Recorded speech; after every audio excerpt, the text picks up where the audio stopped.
Yesterday, President Trump pardoned or commuted the sentences of about 1,500 people that were charged in the January 6th attack on the U.S. Capitol, and that affects dozens of defendants right here in Illinois. CBS News Chicago investigator Hickey joins us now with more on the local impact. You spoke with an Illinois man who served a year in prison. Right, Joe and Marie, he's already served his sentence, but he says this pardon will do wonders for his job prospects now that he's back home. He said he was hoping for a pardon but didn't count on it until he got a call from his attorney last night. He let me know he got a message from Trump, basically his campaign, saying how we were charged unfair and that we're being pardoned.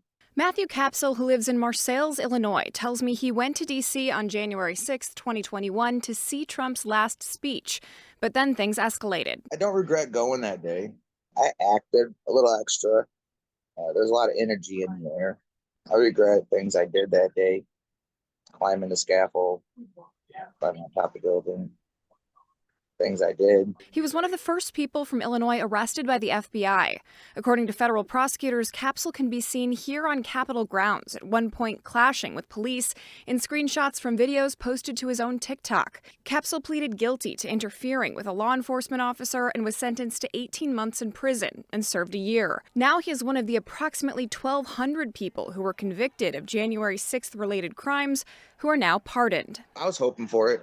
Can't say I wasn't. This is huge on my record, criminal record. Meanwhile, President Trump's order also says that approximately 300 pending cases should be dismissed, including 2 Illinois men charged just this past November. Prosecutors said Michael Molo Jr. of Oak Lawn, seen here facing off with officers at the Capitol on January 6th, and Emil Kozala of Palos Heights, seen here flipping off officers outside the Capitol, then later inside the Capitol, according to prosecutors, were both charged with felony counts of disorderly conduct as well as several misdemeanor charges. The charges against him involved going in a building when he really shouldn't have been there. They're essentially glorified trespassing charges. Kozala's attorney, Steve Greenberg, tells me they're just waiting on the paperwork officially dismissing the charges. We expect that they're going to do that, if not today, certainly this week. And that will be the end of this ordeal for Emil. He has certain restrictions now because he is under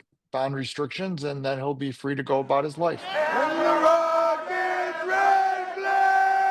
This morning, Kozala posted this video to Instagram that appears to be taken from the crowd on January 6th with the caption, "One of the most amazing moments of my life."